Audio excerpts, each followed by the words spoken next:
ಏನಂತ ಗೊತ್ತಾ?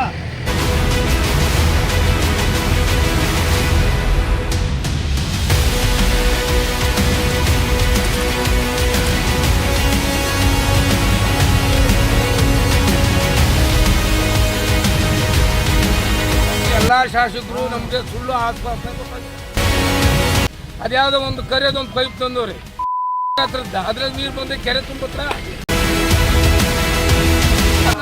ಅವ್ನು ಯಾವ ಸೀರೆ ತಂದು ಕೊಡಕ್ಕೆ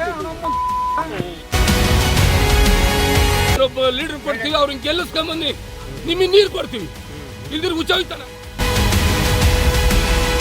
ಸ್ವಲ್ಪ ಮಾನವ ಮರ್ಯಾದೆ ಐತೇನ್ರಿ ಅದು ಹೇಳ. ರಾಜಕಾರಣಿಗಳಂಗ್ ಮಾಡು, ನಮ್ಮನ್ನೆಲ್ಲ ಅಲ್ಲ ರಾಜಕಾರಣಿಗಳಿಗೆ ಮಾಡಪ್ಪ. ಓಟ್ ಹಾಕಿ ಸರ್ ನಾವು ಹೇಳ್ತಿರೋದು ಏನಾದ್ರು ಸುಮ್ಕರು ರಾಜಕಾರಣಿಗಳು ಸಿಟ್ಟು ತಂದು ನಮ್ಮ ಮೇಲೆ ಹಾಕಿದ್ರಂಗೆ ಓಟ್ ಹಾಕಿರೋದು ನೀನ್ ರಾಜಕಾರಣಿ, ನಿನಗೆ ಅನುಕೂಲ ಮಾಡಿಲ್ಲ, ಅದನ್ನ ಹೇಳಕ್ ನಾವು ಬಂದಿರೋ. ಅವ್ರ ದುಡ್ಡು ನಮಗೆ ಬೇಕಾಗಿಲ್ಲ, ನಮಗೇನು ಬೇಕು? ನೀರು ಬೇಕು. ನಮಗೆ ನಾವು ಬದುಕಬೇಕಂದ್ರೆ ನೀರು ಬೇಕು. ಮೇನ್ ಬರಮಗಿರಿ ಕೆರೆಗೆ, ಆ ಕೆರೆಗೆ ನೀರು ಬಂದರೆ ನಾವು ಅವ್ರಿಗೆ ಹೃದಯಪೂರ್ವಕವಾಗಿ ನಾವೇ ಬೇಕಾದ್ರೆ ನಾವು ಅಲ್ಲಿ ಥರ ದುಡ್ಡು ಕೊಡ್ತೀವಿ. ನಾವು ಕೋಟಿ ಕಟ್ಕೊಂಡ್ರೆ ಸಾಕು, ನೀರು ಬೇಕಲ್ಬೋದು. ಈಗ 3,000 ಕೋಟಿ 1 ಕೋಟಿ ಮಾಡಲಲ್ವಾ? ಮಾಡಲಿ, 1 ಕೋಟಿ ರೂಪಾಯಿ ಖರ್ಚು ಮಾಡಿದ್ರೆ ಸಾಕು. ತೋಟ ಎಲ್ಲ ನುಣ್ಣು ಒಡೆವ ಇದಾವೆ.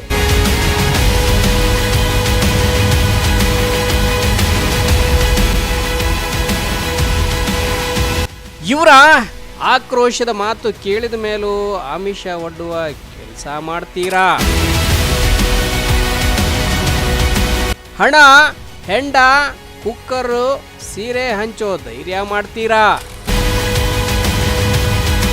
ಬಡವನ ಹಸಿವು ನಿಮ್ಮ ಬಂಡವಾಳವ ಬಂಡ ರಾಜಕಾರಣಿಗಳೇ.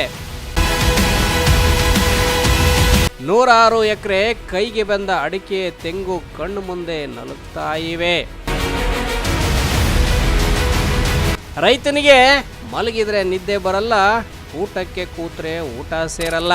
ಕುಂತ್ರು ಸಮಾಧಾನ ಇಲ್ಲ, ನಿಂತ್ರು ಸಮಾಧಾನ ಇಲ್ಲ.